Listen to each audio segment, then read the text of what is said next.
take the time to listen to you. Smart FM.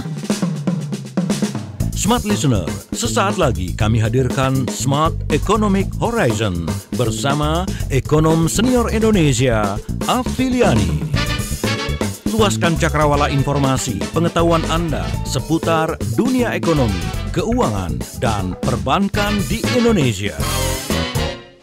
Mari dukung pertumbuhan ekonomi Indonesia. Selamat mengikuti. Lijal, saya akan menemani Bu Afiliani yang sudah bersama-sama dengan kita. Selamat sore Bu Afi. Selamat sore Mbak Ola dan juga Smart Listener. Selamat sore, apa kabar? Alhamdulillah semakin progres ya. Kesehatan teman-teman juga yang kena COVID juga udah mulai membaik ya. Sudah mulai ada yang turun lah. Begitu ya, sudah turun gitu. Berarti memang nggak ada yang abadi ya Bu Afi ya. Betul sekali. Termasuk kesusahan. Akan ada masanya ya. Kan badai pasti berlalu. Kapan-kapan Bu Afi nyanyi lah ya kalau gitu ya. Lagu badai pasti berlalu.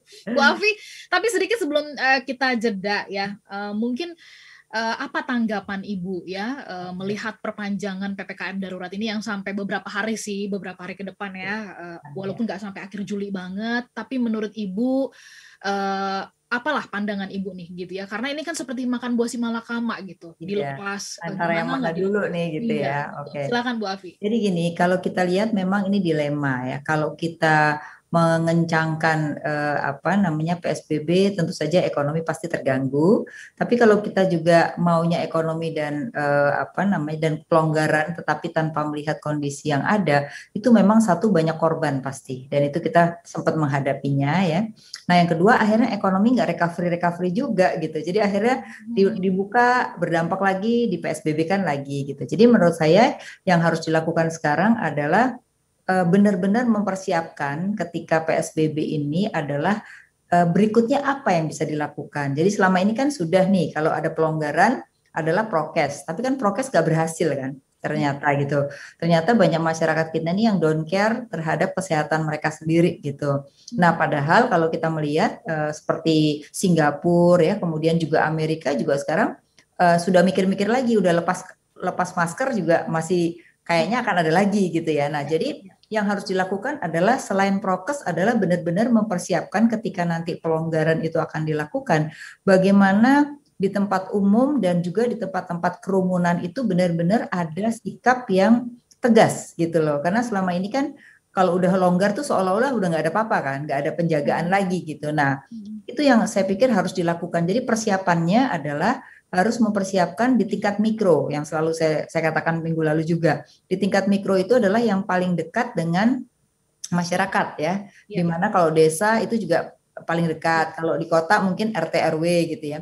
Karena dialah yang punya tanggung jawab terhadap masyarakat yang paling dekat gitu. Kalau sifatnya nasional akan sulit gitu.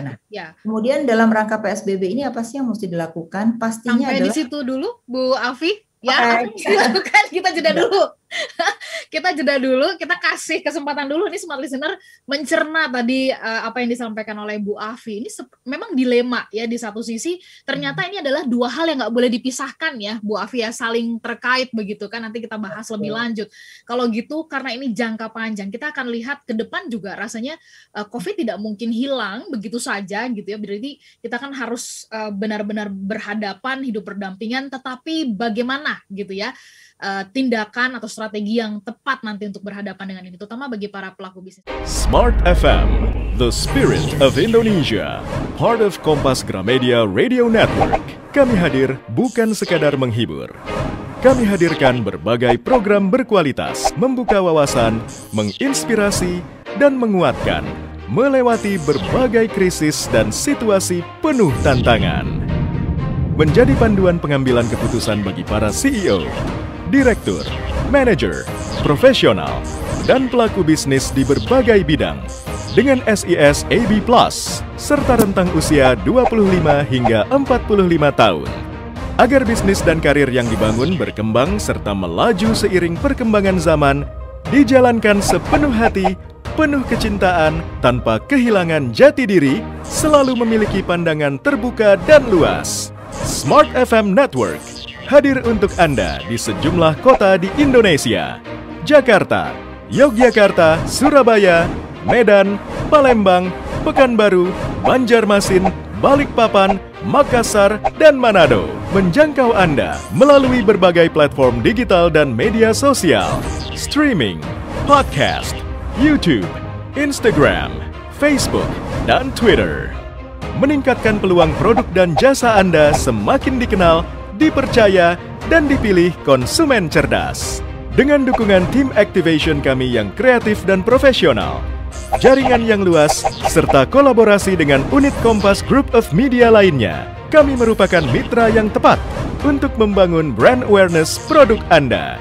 Smart FM mendukung pertumbuhan serta kemajuan karir dan bisnis Anda. Smart FM, the spirit of Indonesia. Smart FM, the spirit of Indonesia. Kembali Anda ikuti Smart Economic Horizon bersama ekonom senior Indonesia, Afi Liani. Antisipasi efek panjang PPKM darurat bagi pelaku bisnis dan juga masyarakat. Nah, sebelum kita lanjut, apa yang mesti dilakukan tadi sudah sempat di-highlight oleh Bu Afi. Ini ternyata adalah dua hal yang saling berkaitan ya Bu Afi. Ini nggak boleh dipisahkan, soal ekonomi dan kesehatan masyarakat ternyata. Selama ini mungkin orang abai, ya udahlah ya, sehat ya oke, kayak nggak penting gitu kan ya. Seperti tidak jadi perbincangan yang utama, yang penting adalah cari duit. Tapi ternyata ini adalah dua hal yang nempel banget ya Bu Afi.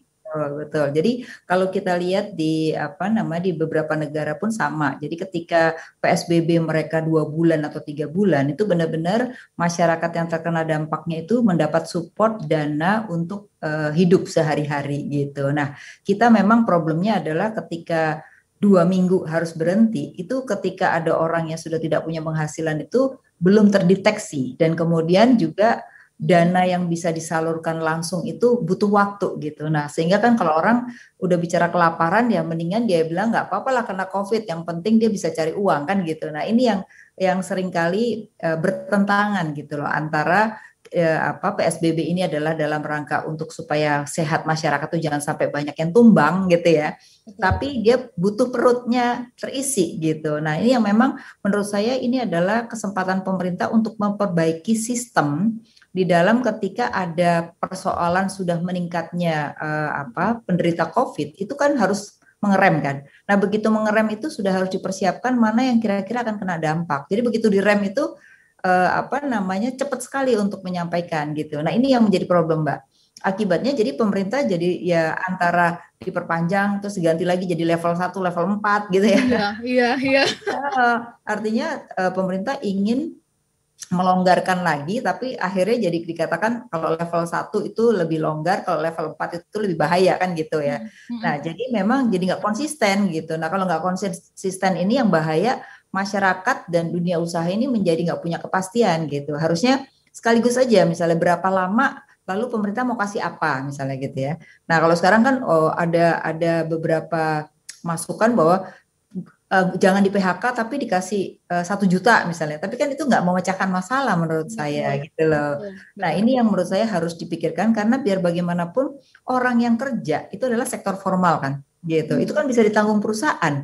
Tapi gimana dengan sektor informal? Mereka nggak punya SK gaji, jadi ya mereka untuk menuntut haknya ya nggak bisa gitu. Nah, padahal sektor ini yang paling banyak kena dampaknya, Mbak, gitu. Nah, jadi menurut saya ini pengalaman pemerintah, kita udah kena 2 kali PSBB ya, udah 3 kali malahan. Kalau itu waktu itu PSBB-nya kan nggak parah, kalau ini kan tahun kemarin juga ya. Jadi menurut saya udah pengalaman 3 kali kok masih gini-gini aja gitu. Nah, ini yang pengorbanan masyarakat itu yang menurut saya terlalu besar kalau seperti ini gitu, dan itu yang mereka nggak inginkan. Makanya mereka berani banget kan robos karena mereka pikirin perut gitu ya. Nah, jadi menurut saya kalau PSBB ini sampai 25, menurut saya harus disiapkan dulu. Kalau nggak disiapkan nanti baru dibuka seminggu nanti udah PSBB lagi gitu.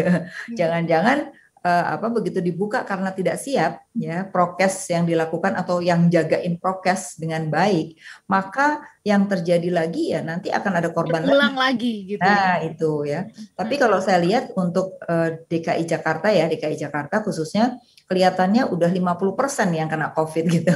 Jadi udah udah berlaku yang namanya herd immunity ya, secara tidak langsung. Tidak gitu. langsung. Orang biasanya yang habis kena COVID itu mereka selama 6 bulan tuh daya tahan tubuhnya masih bagus gitu. Nah setelah 6 bulan biasanya baru mulai menurun gitu. Nah jadi menurut saya ini kan perbedaan ya antara satu daerah dengan daerah lain gitu. Nah mungkin perlu dilihat gitu mana, tapi harus ada persiapan gitu. Mana daerah yang cepat terkena gitu ya, itu harus apa misalnya protapnya ya. Karena protapnya itu terlambat. Begitu udah kejadian baru protapnya keluar, udah telat gitu. Jadi misalnya orang takut kan, kalau di rumah itu harus gimana gitu. Itu kan baru beredar setelah PSBB. Mestinya dalam kondisi normal pun harus disiapkan agar orang itu nggak panik, Mbak. Masalahnya tuh orang panik ya. Terus kemudian yang kedua, karena sekarang ini kan peralatan kesehatannya juga nggak seimbang dengan orang yang sakit kan. Ini juga jadi masalah gitu. Sehingga, nah ini ada permainan juga, main di harga obat, main di mana-mana gitu ya, khususnya untuk kesehatan. Ini kan juga bahaya. Nah pemerintah juga harus siap tuh untuk jangan sampai dipermainkan oleh para pengusaha orang yang kena COVID gitu ya. Misalnya kemarin ada komplain tentang orang orang meninggal dibakar ya, itu tiba-tiba tagihannya 80 juta, padahal biasanya tuh hanya 20 juta, 30 juta gitu. Jadi nggak ada yang mengerem harga gitu. Jadi seolah-olah mekanisme pasar, padahal ini korban COVID gitu. Nah ini parah sekali Mbak di kita nih. Jadi semua orang memanfaatkan dan tidak ada yang yang jadi wasit gitu loh. Jadi kasihan masyarakat gitu, udah menderita dikemplang pula gitu.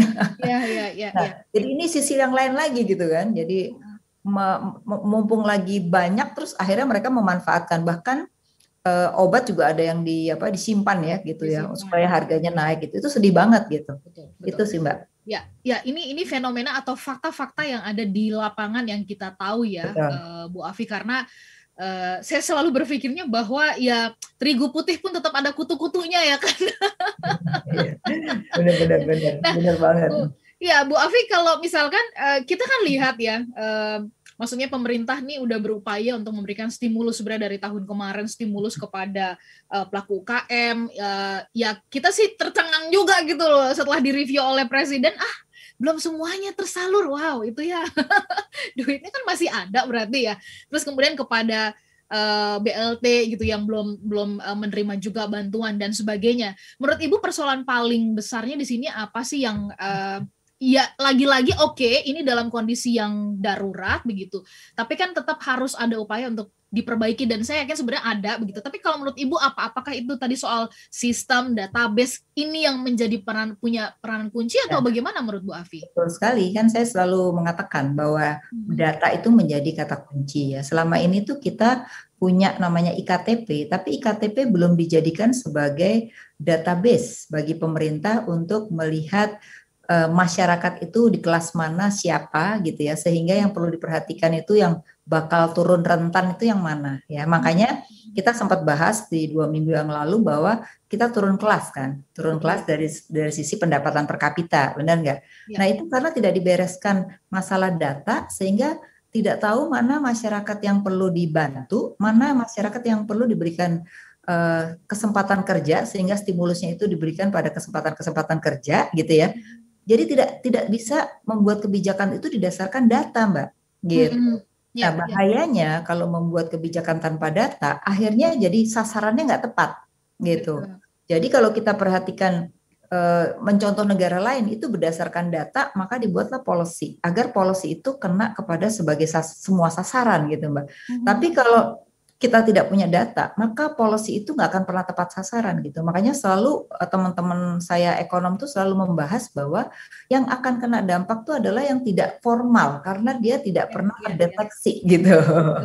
Betul. Jadi harus menurut saya satu masalah data. Kalau ditanya apa sulit, nggak sulit, karena sejak kita pemilu di tahun 2004 sebenarnya kan Kementerian Dalam Negeri itu sudah punya database yang bagus ya dari penduduk pemilih kan gitu.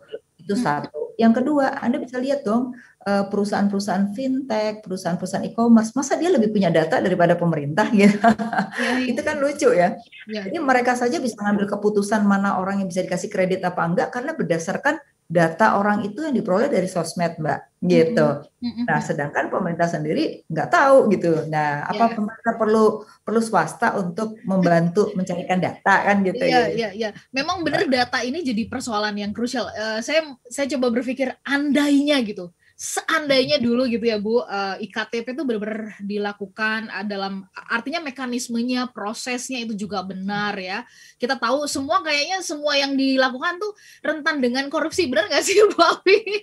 Jadi yang itu benar banget. Iya, yang semestinya ini kalau waktu itu IKTP ini selesai, nggak ada orang-orang yang bermain, rasanya mungkin data ini akan ya kita punya lah ya, pemerintah punya pegangan itu. Oke, ini kita data menjadi satu hal. Kemudian kalaupun misalnya nih Bu ya, kan kita harus nafas ya kan, harus berjalan juga, usaha juga harus berjalan, terutama yang sektor informal tadi yang Ibu sampaikan dan kemudian masyarakat umum.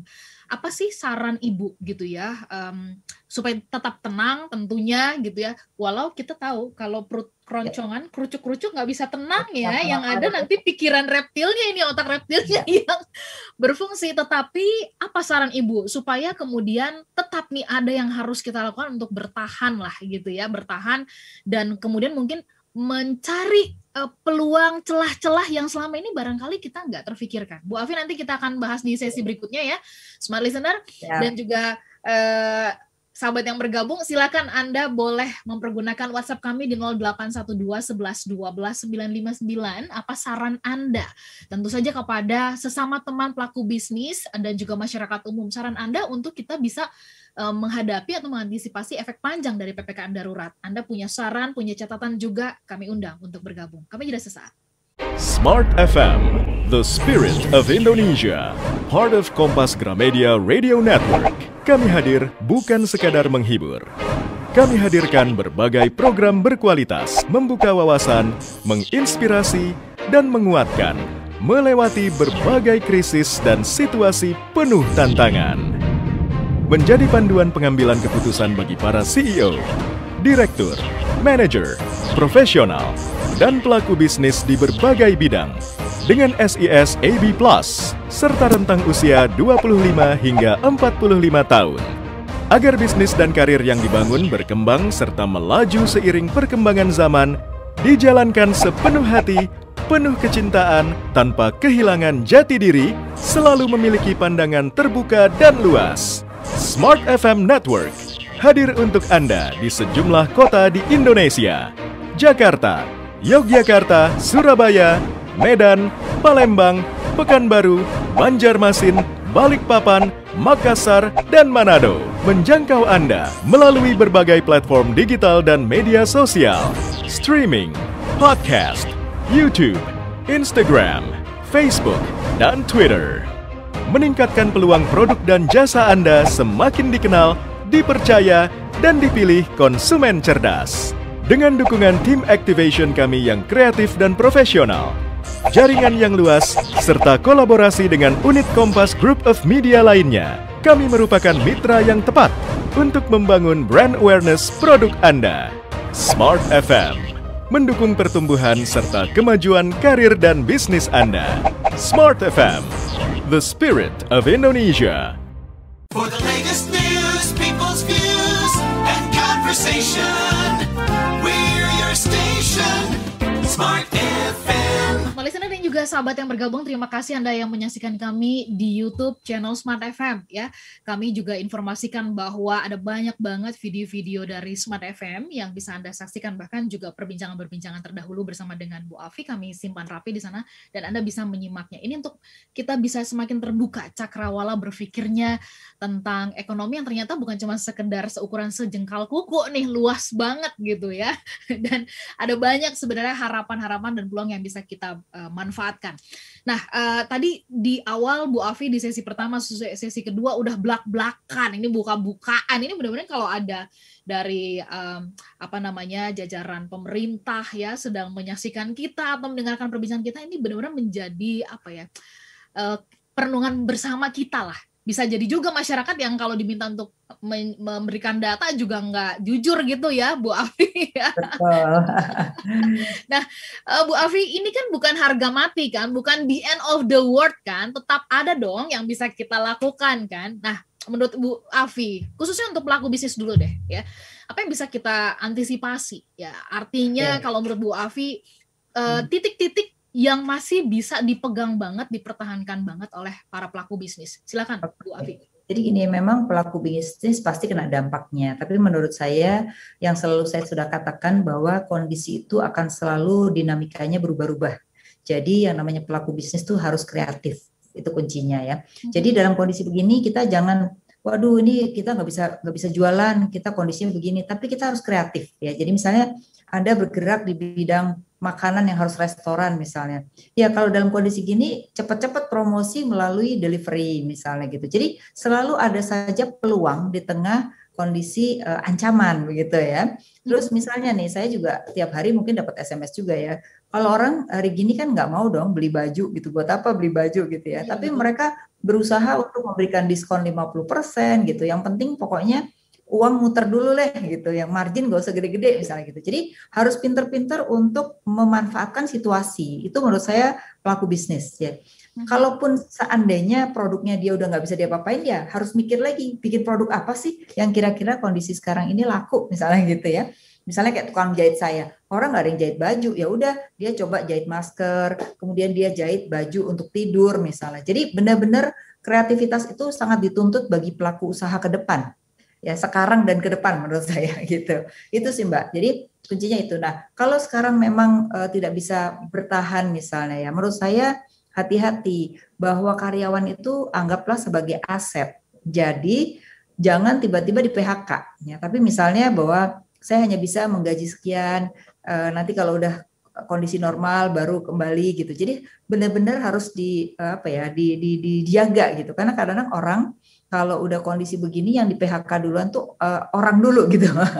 Jadi tanpa berpikir bahwa karyawan tuh aset gitu. Jadi menurut saya tuh harus karyawan tuh dianggap aset sehingga dia mencoba untuk bertahan. Jadi cost itu harus efisiensi dulu gitu ya. Bagaimana mengurangi cost yang bisa dikurang-kurangi. Yang kedua harus kreatif gitu ya. Teman saya aja yang bergerak di bidang wedding organizer kan pasti nggak ada dong dalam kondisi begini kan. 1,5 tahun loh.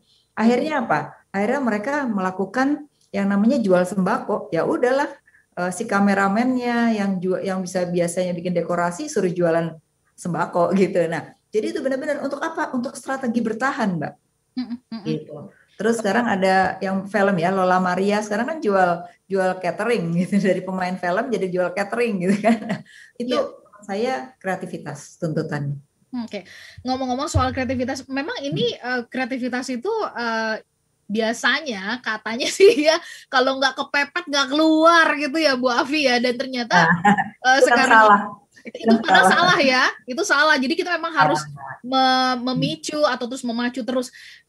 Kayak misalkan ada yang membuat catering khusus buat mereka yang isoman, ini juga dikasih yang price-nya benar-benar sangat murah, terjangkau gitu.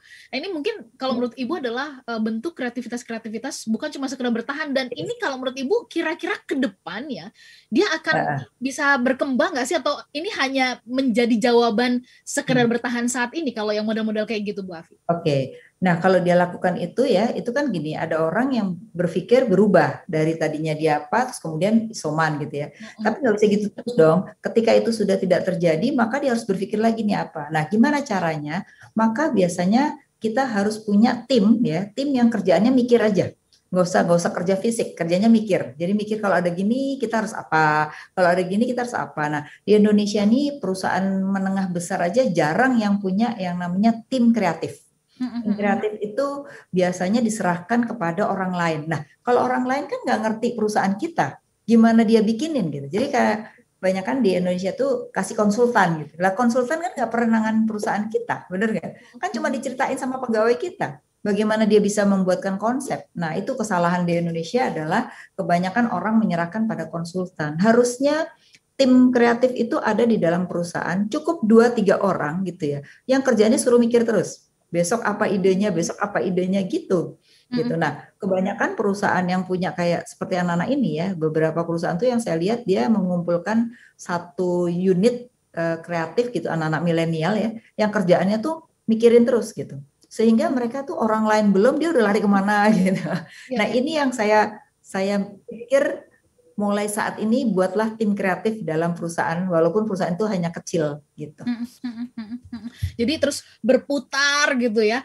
Nah ini juga Bu Afi beberapa hari yang lalu dalam perbincangan soal family business ya, ada cerita bahwa hotel ya di Bandung gitu kan mengajak semua karyawannya berbincang, ternyata ada ide kreatif untuk mereka bertahan. Jadi itu halaman parkir yang kosong sementara ini tamu-tamu nggak datang, mereka jadikan lahan untuk menanam hidroponik ya, dan kemudian hidroponik itu dijual untuk akhirnya bisa untuk menggaji tuh Bu Afi. Jadi memang benar-benar itu kan kreatif. Kan? Iya. Nah, kalau tadi Bu Afi karyawan tuh yang silakan dilanjutkan. Karyawan itu juga seringkali punya kreativitas yang kadang-kadang kita nggak pernah dengerin. Jadi bos itu juga perlu banyak dengerin, karena ternyata karyawan kita tuh juga biasanya anak-anak milenial tuh kreatif, tapi karena dia nggak pernah denger, jadi dia malas untuk memberikan ide gitu. Nah itu salah satu contoh yang Mbak Ola bilang barusan gitu. Nah Bu Afi tadi juga mengatakan jangan fokus pada margin semata, tapi bangun ini supaya terjadi perputaran atau cash flow begitu. Ini kan mungkin buku saya nggak ngerti ini apakah bertentangan dengan hukum ekonomi gitu ya, bahwa namanya bisnis harus ada profit dong, harus ada margin. Nah ini artinya nilai yang bisa diakomodir tuh seperti apa sih Bu Afi, batasannya gitu loh. Halo Bu Afi? Halo, ya. Putus ya Hon? Ya. Oke. Ya bagaimana Bu Afi? Oke. Gimana? Udah kedengeran? Sudah kedengeran. Ya. Jadi gini, jadi kalau kita bicara margin tuh gini, kan kalau mereka jual dengan diskon 50, itu dia nggak mungkin rugi, pasti ada untung, tapi untungnya kecil gitu. Itu yang saya maksud gitu. Jadi cari untung tuh nggak usah gede-gede, tapi yang penting berputar cepat, ya karyawan tetap terjaga, itu satu. Kalaupun seandainya harus jual rugi, kita lihat. Jadi ngelihatnya tuh jangan per bulan, tapi kita cek. Misalnya ini udah berapa bulan? 7 bulan ya. 7 bulan tuh kita udah punya margin berapa sih? Kan kita udah pernah ngumpulin margin waktu itu gitu. Nah, ketika itu udah ngumpulin margin sampai akhir tahun ini ya rugi sekarang nggak apa-apa. Yang penting secara setahun kita masih tetap margin gitu loh. Jadi memang harus punya hitungan-hitungan yang penting barang itu berputar gitu. Kalau barang nggak berputar kan berarti satu barang itu nanti udah lama gitu ya. Terus barang itu bisa jadi udah jatuh tempo kalau itu nggak tahan lama ya kan. Tapi kalau yang tahan lama kan juga harus dilihat. Ini kita jual sekarang apa nanti nih? Kalau jual nanti dari mana saya cash flow untuk bayar gaji karyawan misalnya gitu. Nah, jadi harus pintar-pintar juga untuk memperhitungkan ya. Tapi setahu saya sih pasti mereka itu marginnya cukup besar sehingga ketika melakukan efisiensi itu atau memotong margin itu tetap dia punya margin tapi marginnya lebih kecil, maksud saya gitu. Jadi bukan jual rugi. Oke. Jangan sampai produk itu tersimpan dan kemudian nggak jadi apa-apa. Justru itu malah bikin kerugian tambah double ya, Bu Afi ya. Oke. Nah, betul Pak. Iya. Bu Afi, kalau menurut Ibu kan Ibu juga sering mengatakan ya, persoalan yang juga dihadapi oleh para pelaku UKM, pelaku bisnis yang menengah ya, mikro, bahkan mungkin yang nano gitu, itu semata-mata bukanlah persoalan modal. Nah, ini menurut Ibu benar nggak dalam kondisi seperti ini? Karena pemerintah juga kan berkomitmen mau memberikan stimulus nih dalam bentuk ya cash flow rupiah kepada pelaku UKM. Tapi Ibu pernah mengatakan bahwa modal bukan segala-galanya jadi masalah buat pelaku UKM. Pada akhirnya Bu Afi bahwa sepakem apapun kebijakan yang diambil tanpa kemudian ada kesadaran di kita begitu ya, semuanya lah Bu Afi ya, mau pelaku bisnis, masyarakat gitu. Prokes dengan disiplin yang ketat itu nggak bisa kita abaikan begitu aja ya, Bu Afi ya. Ini adalah ibaratnya tuh harus buat kapok orang untuk prokes gitu lah intinya ya. Supaya karena gini dampaknya kan kepada mereka sendiri kalau mereka tidak melakukan prokes gitu ya. Jadi menurut saya ini adalah kesempatan untuk kita memperbaiki diri secara masyarakat ya, tidak hanya mikirin ekonominya tapi juga prokes agar ekonominya jadi makin baik gitu. Nah, yang kedua harus diawasi di mana-mana gitu ya, termasuk perkantoran harus juga ketat gitu Mbak. Ya, ya. Bapak Ibu, smart listener dan juga semuanya yang sore hari ini tengah menyimak perbincangan kami dalam Smart Economic Horizon. Kreatif, perencanaan, buat perencanaan dan selalu lakukan evaluasi supaya kita ini adalah cara untuk membuat kita aware, tetap sadar, karena dengan kesadaran ya dan kemudian juga dengan ketenangan, maka kreativitas, perencanaan dan evaluasi bisa kita lakukan. Bu Afi, terima kasih sudah memberikan insight ya. Cakrawala berpikirnya nih makin kebuka, iya juga ya gitu kan jadinya ya. Nah, ini tersimpan rapi smart listener di YouTube channel Smart FM, so Anda bisa tonton kembali. Doa kami Bu Afi sehat-sehat ya supaya bisa terus juga smart listener semua. Baik. Ya, kami pamit smart listener, saya Aula Nurlija. Saya Afiliani. Kami berdua mengucapkan terima kasih. Selamat malam dan sampai jumpa. Baru saja Anda ikuti Smart Economic Horizon bersama ekonom senior Indonesia, Afiliani. Mari dukung pertumbuhan ekonomi Indonesia. Terima kasih dan sampai jumpa.